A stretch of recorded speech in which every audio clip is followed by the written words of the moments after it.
We'll have to do that sometime. Yes, episode. Right. So here we are, 3 Random Records. Thanks for being here. I'm Robert John Hadfield. This is Gary. My friend Gary. Gary brings the personality, and I bring the records. That's how this works. So, yeah, we've got several thousand records. We're at the Thick and Mystic Studios in St. George, Utah. And I've been carrying around several thousand records around with me for years and years and years. And we thought, we're going to do something with these. And so we made a show here where we pull them out and we start talking about these things. It's been fun. Yeah, it's pretty cool. And we've got a lot of response. It's interesting, especially TikTok. We have one of our videos has over 500,000 views, which is pretty fascinating to me. So, and then all the others have a lot of views too. They're nothing to sneeze at, but that one's huge. And we have our clothes on. And which is but no, maybe shouldn't, but we have our clothes. We get more views. That's right. Well, not that you want to see this without my shirt. And then the company that pays all the bills here is Audio Mover, audiomover.com.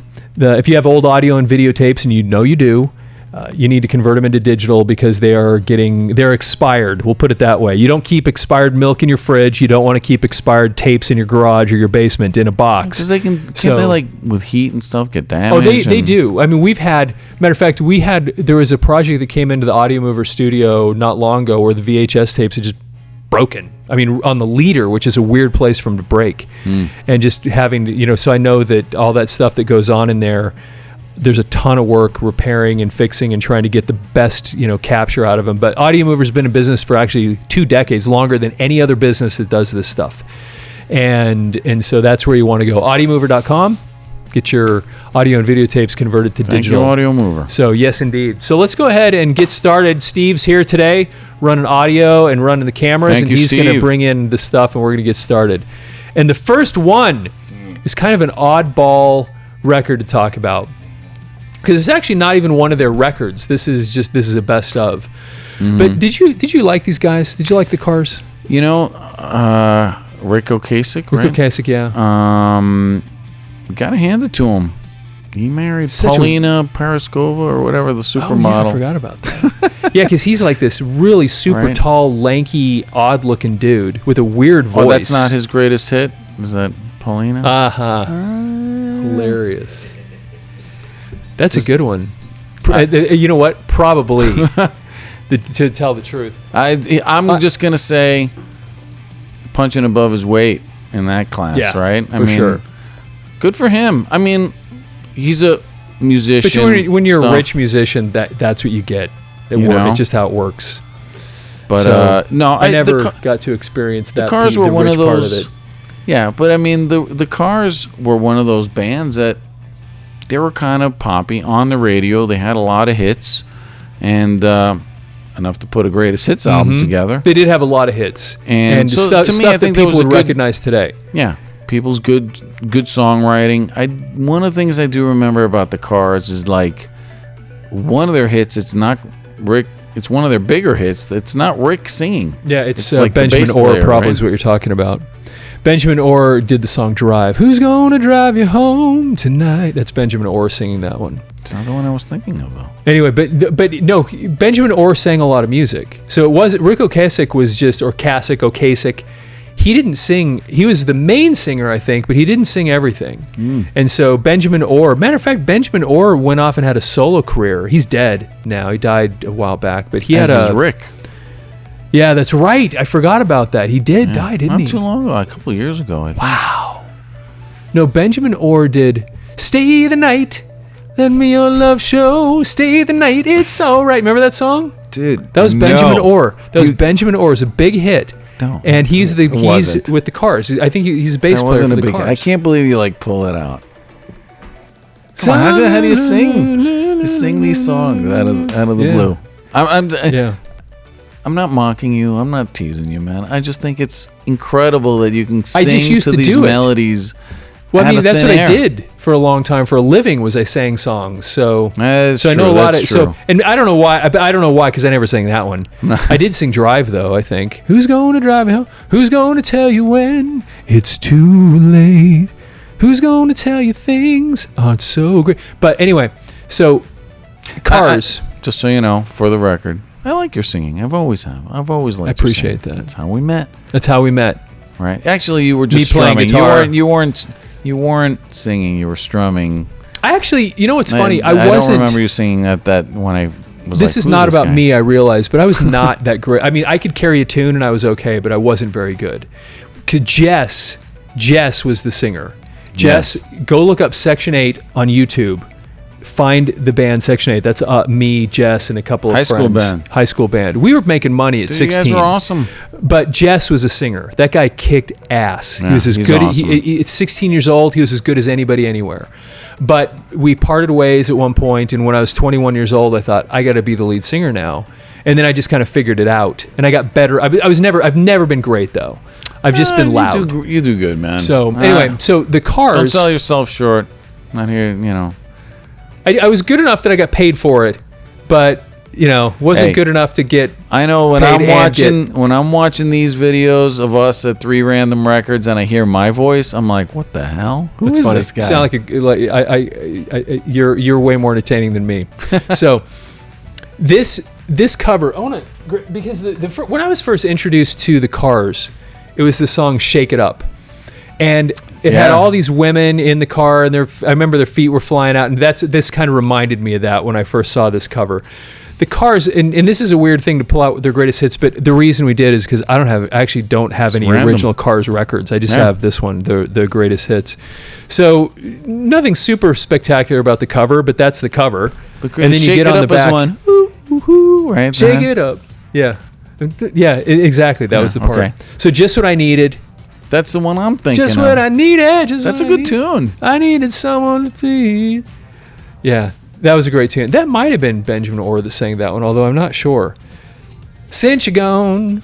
Since You're Gone. Anyway, that was. You might think I'm crazy the way I look to you. You know that tune? Let's go down the list. Keep singing. Then, I love it. Let the good times roll. You know that tune. Let the good times roll. Oh, let the good times roll. Touch and Go, I don't know that one. Drive, I already sang that one. Mm-hmm. I Know Tonight She Comes. That's you know that song. Everybody knows that one. That one's on the radio a lot. My best friend's girlfriend. That was a great song. Let's go, bow now, now, now, now, now. I like the nightlife, baby. That one was I Let's know Go. too. And then, I'm not the one. I can't remember that one. Magic. Oh my gosh. Why can't I sing Magic? I was gonna do that. Oh, I Feel So Stupid. That was a big hit too.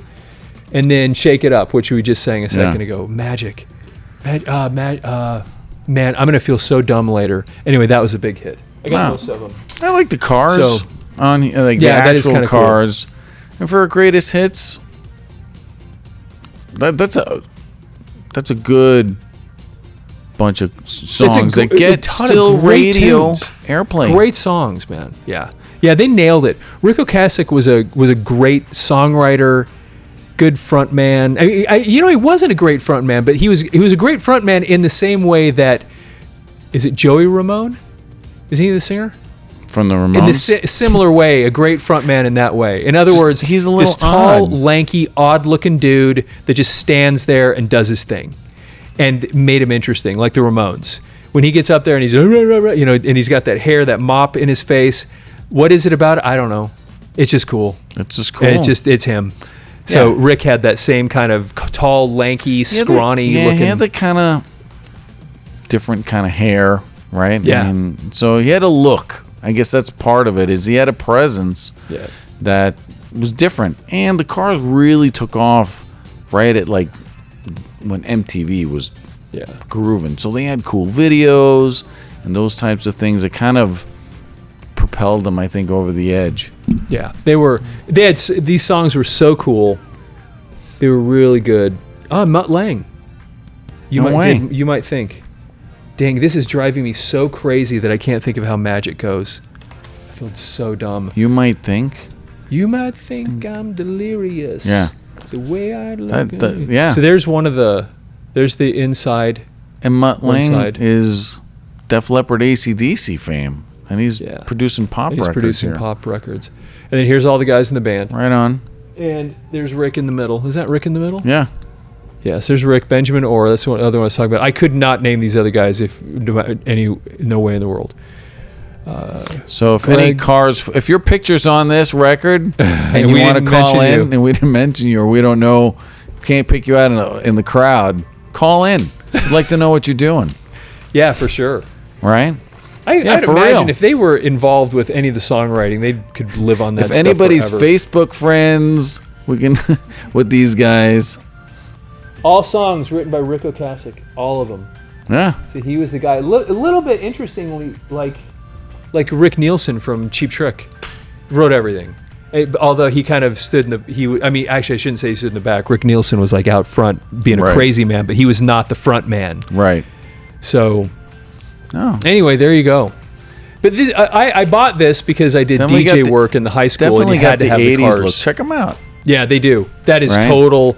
That is total. They got shoulder Miami pads Vice looking stuff, Right? big time. I mean, And then even the hair. yeah. I was going to say, this guy, where's Tubbs, right? Yeah, exactly. I mean, Sonny Crockett got it going on. they are definitely, look, got the rolled up sleeves. Yeah, the unconstructed jackets. Yeah, man, that's so 80s. That's nice. Anyway, I liked them. They had great love tunes. It was catchy stuff, and it was one of those that girls liked it too. So if you're smart, you'll like it. So that's that eternal principle, No. where if the girls like it, you should like it. So, all right, man, that was a good one. Yeah, good pick. Cool. So what else do we have going on here today? The Cars. That's so crazy. But yeah, I remember seeing Shake It Up, that video. I saw it on some like Channel 12 in Denver had this thing called Teletoons, and it was the first time I was a kid. I go, oh, this is great. This is really cool stuff. Is that the one where And he's then- the fly? And he's like, Rick Ocasek's think head's so. like on a fly. Oh, I don't think so. And- No. Rico, he actually had a solo career too, and he had a. I'll think of it in a minute. He did have one semi-hit that he put out. What's the one that's, do you think I'm crazy? What's that song? You Might Think. You That's the one Might I was Think. saying a second ago. Yeah. You might think I'm crazy. That's the one you way I saw run on for the you. video? Or La, the, la, la, when you're serious. La, la, la, well, I think that you lie. La, la, la, la, why am I la, thinking Rick la, Ocasek's you head might think on I'm like a serious. fly or I like don't know. a Maybe he bird did. I just don't. in the It video? wasn't the one, or it wasn't the one I was thinking of that I saw first time. You know the So- lyrics. For me, I think maybe I was a visual learner. You know, I had to Could see be. the videos. I can't pick out the words. Okay, I don't have my glasses No. on, but I can tell what this is because of the Alright. color.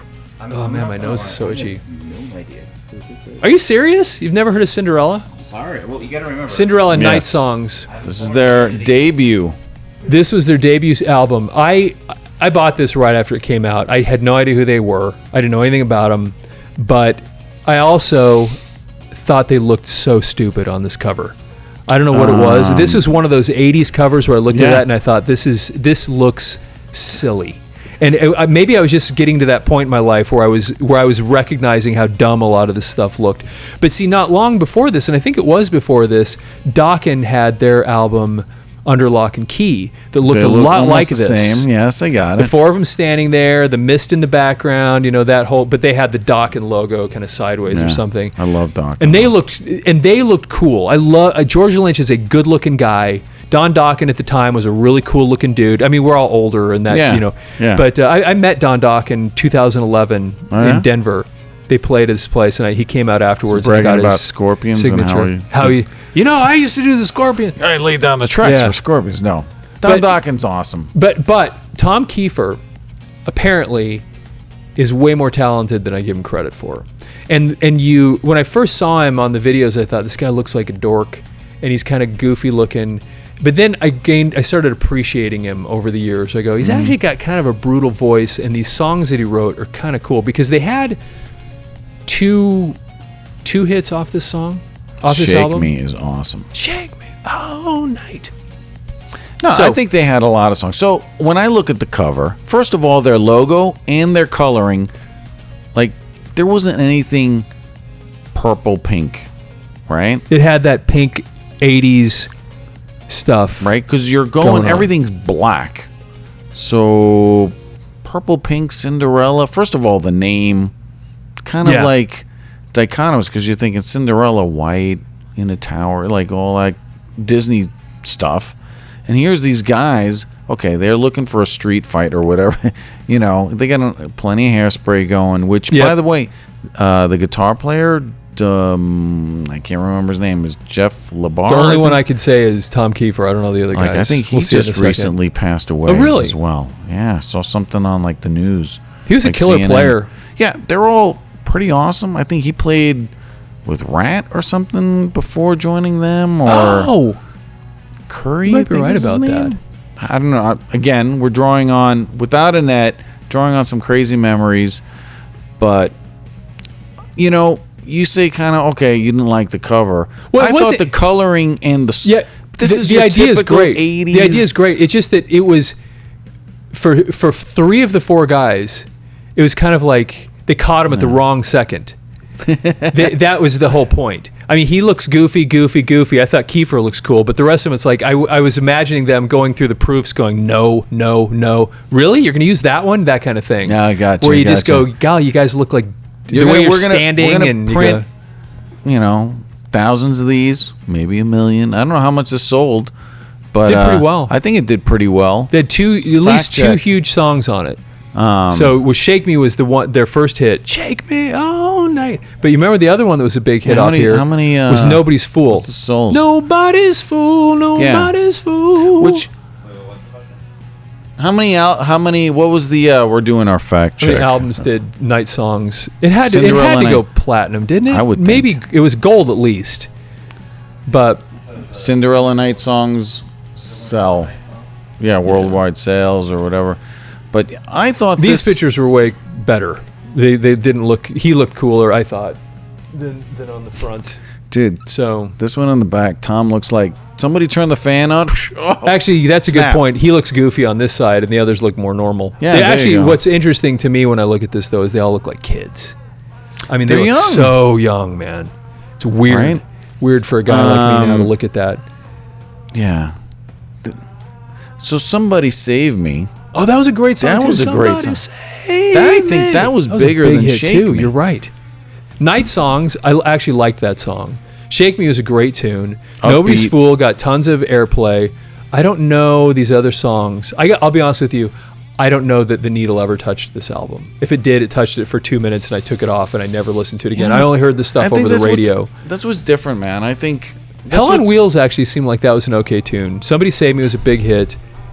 I don't know these others at all. Anyway, what were you saying? I think that's where I think it's cool that we're both, because you brought up and you bring up some different albums that you know way more. For me, this was when I was going out full throttle. Poison, Cinderella, Guns N' Roses was after this. You know, I mean, this was the era where I was dropping hard-earned coin. You know. Oh, I was buying this stuff. I just never played it. I got to a point where some of them got so ridiculous, or I thought that I just kind of like, but I had to have it. Yeah, I loved this kind of stuff. And for me, this was a really fun time. Yeah. So it was really pretty cool. What'd you find? So our fact check. So from what I found, at one point the album did peak number 3 on the US chart, February 7, 1987, and by May 1991, it was certified triple platinum. Okay. Wow. Damn. Whoa. Way more than I would have thought. I would have never thought it'd go that big. Triple platinum. That's crazy. That's hard a lot. to believe. So for the layman person doesn't know, platinum's how many? 1 million. So 3 million 3 copies? million copies. That's a lot. That's a lot of records. I mean, think about that in today's standards. Oh, You granted, could retire they count on them that in... slightly. Yeah. Think about, like, downloads and stuff. If you got 3 million downloads of your album... This is 3 million people leaving their house, driving to a record store. Purchasing this. It's pretty... For somebody that a lot of people, like you said, I don't know who these guys are. 3 million. Incredible. See if there's anything interesting etched in here. Oh, there's a little flower in this one etched. That's cool. But nothing else really. Another flower on this side. I think they had like 3 strong albums, I think, and then yeah, because they had the next one was at like in the snow or something. Yeah, right? it was like white. Yeah, with like purple. In a train or what was it? They had a song like about a train. Yeah, right. God, I can't remember. But they did pretty well. I hated when these plastic inserts. it was just money saving, obviously. Well, obviously it's just But so it made it a lot less fun taking the album home and going, oh, that sucks. But this is definitely this was 80s. Classic 80s. What year did this come out? 87, I think 87. You said, right? 86. There so you go. It's certified, or it was number Triple 3 platinum. in 87. So in 5 years it sold. Because they had the other albums, to your point, after this, it actually did really well. Then, of course, as people discover them, then they go back and buy the earlier stuff, and that's why then it tips it and makes it that much more popular. So, anyway, that's cool talking about them at least, although I was never a big fan. It wasn't they weren't like headliners. No. I mean, maybe in small clubs. I know that they played a club by my house on Long Island that I can't remember, like I got the tickets or couldn't get the tickets, but it was like, I think the club was called like Sundance in like Bayshore, New York, and I heard it was awesome because I think some friends of high school went down there. But Cinderella wasn't that that band that just pulled you in. It wasn't like, you liked them. They were definitely bluesy, and Tom Kiefer's voice, it was unique. It was pretty kind of killer. Like different, it was raspy. rough and loud, and but it was little cool. ACD, little Brian Johnson in there. Yeah, it was different. So it was kind of okay. Yeah. And apparently, the guy is insanely cool. That's what I've heard. I have heard some like interviews and stuff, and I want to say a little bit like Blackie Lawless, where you listen to him and you go, "This guy's actually interesting." Yeah, he's not. No, he's not I think a he's very goofball. interesting. He's an interesting person. I want to say they were on tour for, I think it was a couple albums after this, and something happened where he had like some like throat surgery. And could barely sing, much less speak, and he's had all this kind of stuff, like to be able to kind of get back. I mean, that's your whole career, right? You're like, here life. I'm like taking off, and suddenly now you're the singer. I mean, he's a great guitar player. I mean, writer, singer, songwriter. Yeah, he's the guy. He's the guy. And I want to say that, he still puts out stuff. I mean, these guys don't we don't see him in the mainstream, but like the movie Rockstar that we talk about, Mark Wahlberg, that's a great movie. I love that show. I do love that movie. But I mean, Tom Kiefer could be playing at your local coffee shop and wherever he lives, and you wouldn't think that he sold 3 million freaking albums on his debut. Like, you wouldn't put that together. Yeah. And the guy just seems like, and like you said, he's approachable, he's cool, he seems like somebody that can just be hanging out with. And I think that's what's cool about some of these, I don't want to say aging rockers, but, they weren't all like that. That's kind of the point. And you find some of these guys that were just really good guys. Cool I think guys. with 3 million albums, I don't think he's working 9 to 5 anywhere. He's not at Subway. Yeah. Not making sandwiches. Sandwich artist? Not making sandwiches, I'm pretty sure. So that's cool, man. Blast from the past. I remember buying this record that I'm holding right there when I remember going to Sound Warehouse and buying that. And it was one of those, like I said, I bought it on principle. Because you just had to have it. I mean, at the time, it was the new big thing, and everybody was talking about them, and I thought, okay, I got to go get the Cinderella album, which I did. I'm just going to double check on the thing, make sure we're still going. Looks good. So I got a new lens, I tell you that, for this camera. That's cool. We can hopefully get a sharper image of the records than we were even getting before. So we will see, hopefully. So all this is in, 4K? 4K. Yeah, I did it that way because, we see these other people that have these little shows where they talk about records and they just kind of hold them up and talk about them. Like, I want to do this in such a way that people can really look at it. And if you got a 4K TV, bust that thing out and you'll be able to see if we get it detail. Focused really well, you'll get real detail in there. My face is, I got no makeup on. No 80s makeup. Do you see somebody made a comment on our Vinnie Vincent video. He says, say what you will, but he looked more masculine than Dana Strum did. And then, that is true. And then I saw Dana Strum, no joke. 2 days later, I'm watching a video of Vince Neil playing solo. The same one. And Dana Strum is playing bass for Vince Neil. With the white bass, right? He's I like remember what he running was around. playing. I just remember going, is that Is that Dana It Strum? looked like Dana Strum. It was. I looked it up, and it's him. We must have like the same type of feed going. It must be. Because a couple of old guys that have the same. But Dana Strum YouTube always had stuff. that whipped over kind of hair. I always thought that was kind of cool. Even with Slaughter, he always had like his hair was like whipped all. Oh yeah, super I remember blonde. those guys. Big time. All right. All right. So what's coming in next? You're gonna have to explain to me what that. Oh, okay. Oh, So all right. this all right. is Very this cool. is a fun one, and it's fun. For me especially. I didn't go to this concert, and I feel stupid that I didn't because I could have been at this show. Have you ever watched the movie? Yes. The video Yes, of this yes. whole concert. I have a whole Man. little story about That it. whole thing where he puts the flag up in Yeah. front of, oh my gosh, it's so awesome. Yeah. But this was their fourth album basically, because they put out Boy, October, War, and then they toured, and on this tour, and what a lot of people don't know is that they were on the verge of collapsing when War came out because they were not getting any yeah, traction. there's no traction. And so War came out, and they went and played a concert at Red Rocks, which is where the video of this is filmed. And Right. Red Rocks, because I'm from Denver, so I've been Right. to Red Rocks many Famous times. natural amphitheater, Yeah, right? it's hugely famous, and anybody who's anybody's played there. And so I remember when the concert happened because I had a friend that was at the thing. And if you watch the movie of this concert, it's so big, it's so powerful, and then that is really, it seems to be the thing that shook everybody up and woke everybody up to, Yeah, hey, like, pay wait a attention minute, to these what are guys. these guys? Pay Well, attention because to these guys. I think, and you're watching. So my story with this is I knew zero about you two. My family gets some like cable TV for the first time, and it was like, oh, we'll give you like HBO and all this. It was like some sort of introductory testing cable package, right? So HBO, and that was part of it. And I think Live at Red Rocks,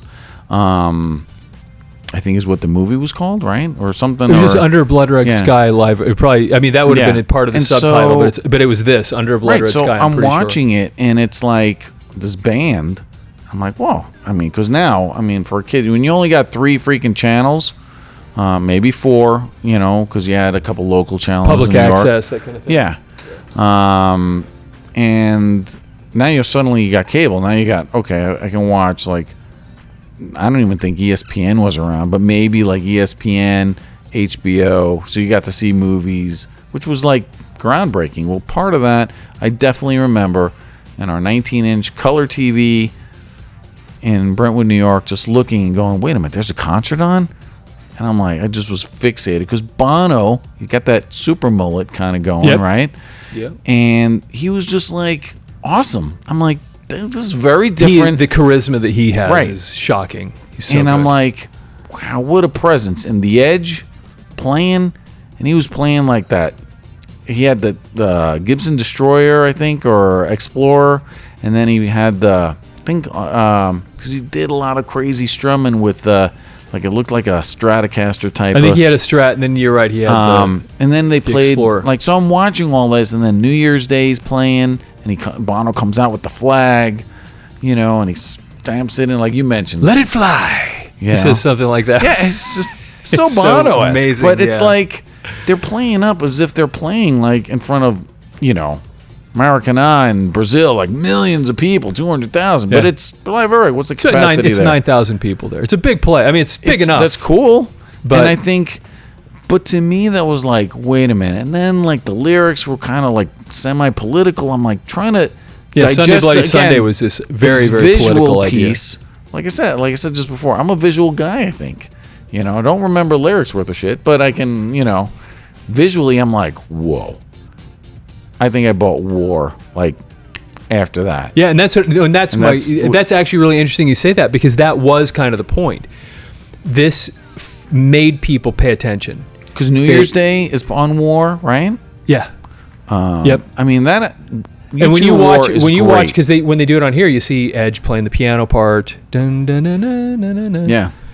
All is quiet, and what's great lyrics for some kid to write. All is quiet on New Year's Day. A world in white gets underway.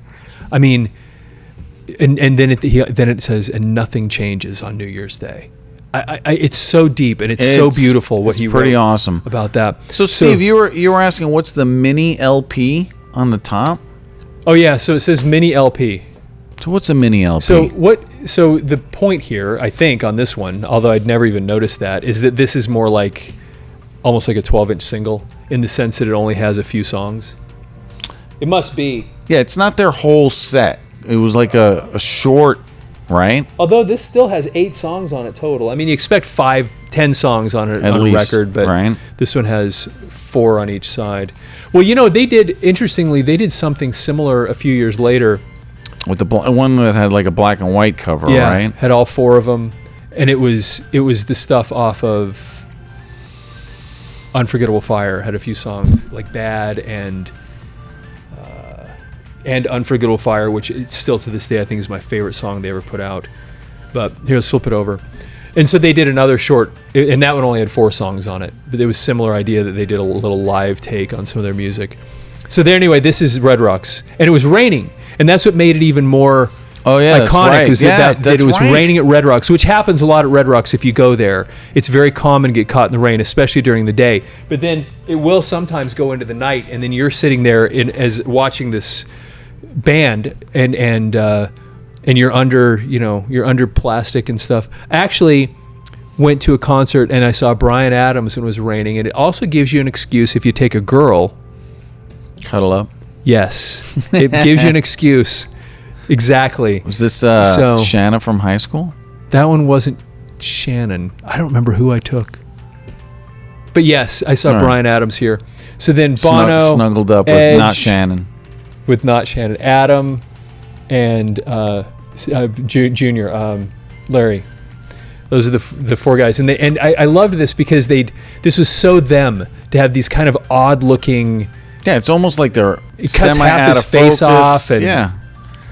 And then this is part of the iconic thing about that show is that they had these big flames that would go up. They'd like put up on the rocks, stage, I guess, while they were doing in the concert, and that became part of the visual for this thing. But then they had Gloria, which I think was on October. Anyway, so Sunday Bloody Sunday was on War. New Year's Day was on War. 40 was on War. Yes. I think so. Yes, it was. But this is like an extended, like the live version on this is really cool. Of 40? Yes. I waited patiently for the Lord. Yeah. You know why it's called 40? This is some biblical psalm. It's Psalm 40. Yeah, he just put it. He just made it. I Will Follow is off the first album. Yep. Party Girl. I can't remember if that was on October. 11 o'clock. I don't remember which ones. I have all of them in the other room. All their stuff. Is that kind of how it goes? I don't even remember how it goes. Honestly, to be perfectly honest, I didn't like their first 2 albums much. Never got into them. They're one of those things. War was great. They grew.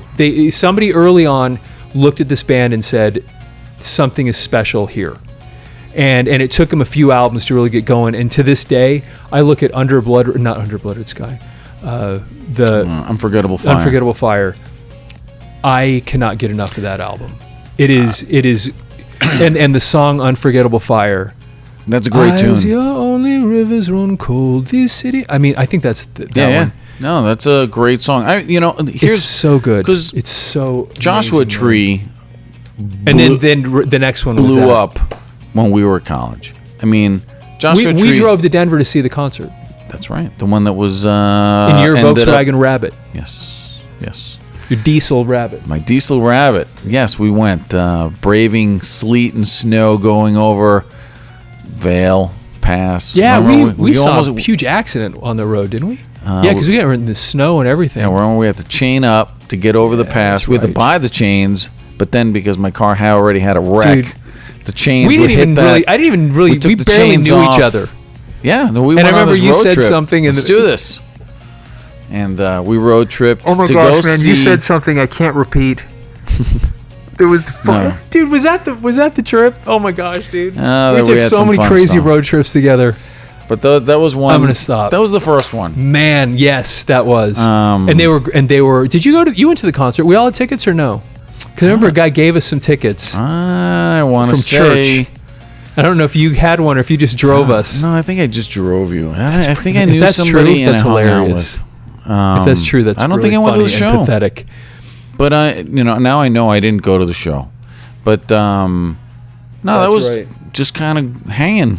And it with you says right guys. here, so location recording, ED Entertainment at the But wasn't some of mobile that facility, footage- Denver, Colorado? Yeah, but wasn't that footage from the shows that we went to in So part yes. of So Helter supposedly, Skelter? Not Helter Skelter. Jeez, I'm thinking when they put out that other the album, movie.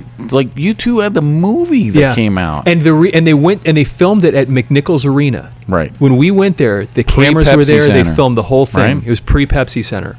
They filmed the whole thing while we were there. This was Rattle and Hum. Yes, that's they what I'm filmed the thinking of. entire video, the concerts for 2 nights in Denver, and I think they were trying to recreate this because this was Morrison, this was Denver, Yeah. and I think they're trying to recreate the magic. And for whatever reason, the recordings didn't work, and so they went to somewhere in Arizona and finished it. And so I don't know that they used any of the stuff. We were there when they were filming it. That's Rattle about and I Hum. That remember. was the intention, and I don't I think remember they the used drive any home. of You it. guys were like, dude, there was cameras like everywhere. Everywhere.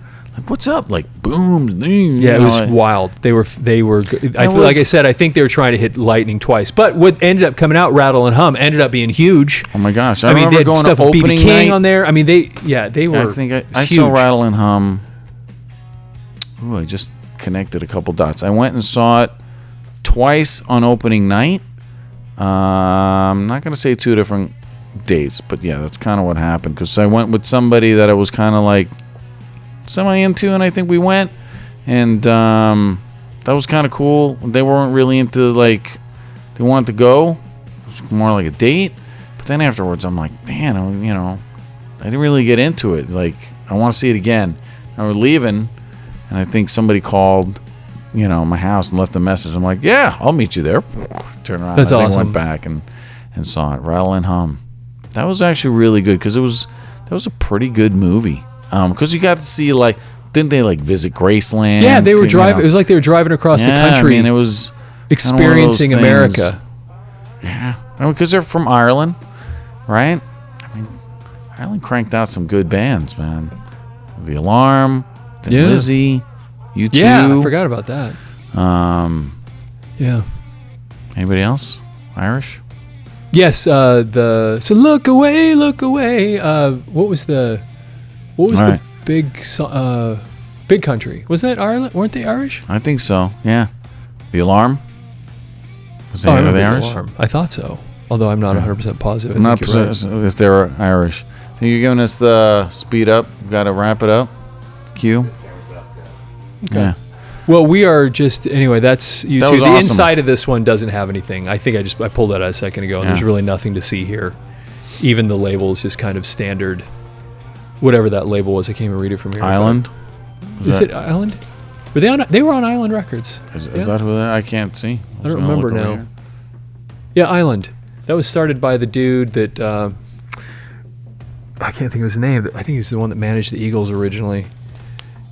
Not Ezrin. Eisman. Oh God, I can't think of his name. something. It's on the tip of my tongue. But yeah. That was good. These are Anyway, definitely, this is a really important. yeah. It's a very important album. For a live album, it's pretty cool. I also like the image up front. I mean, that's kind of like that Bono. blurry, And what you is don't this? really know what's going on, but that's so U2. Though. That's exactly what they were like, and it made it really cool that way. I loved it. So anyway, and this is, I mean, years before, No Line on the Horizon. I mean, you think about how many years are in between there. It's crazy. I mean, what a great career. We can do. I've got a bunch of their stuff. Yeah. We'll have to bust more of it out sometime. And 'cause we it talk is about cool. Joshua Tree and how many great songs are on that. front to back, Front to back. 100%. All right. Everything about it. So, This is a good show. all right, man. Well, it's fun. Yeah, It was it's cool. good. So, can we look in that camera still, Steve? All right. Okay. Thanks for watching. Good having you here. Of course, like it, follow our channel, subscribe, leave comments, anything like that. We'd love to hear from you. We appreciate all the comments everybody's been leaving. Yeah. And we're little by little growing. The channel's getting bigger. We've getting more and more followers on TikTok. Basically every day we get a few more. Some days more than others. Some days we get hundreds. So it's pretty interesting. So anyway, for sure. Appreciate all your support and time, and we're having fun doing this, if nothing else. Yeah, absolutely. And there you go. So have a great day. Thanks for joining us. Anything else we need to say, or is that it? No, that's it, man. Thank Audio Mover. Yeah. And, Audiomover.com. If you have old audio and videotapes need to be converted to digital, and we're out. take care of yourself.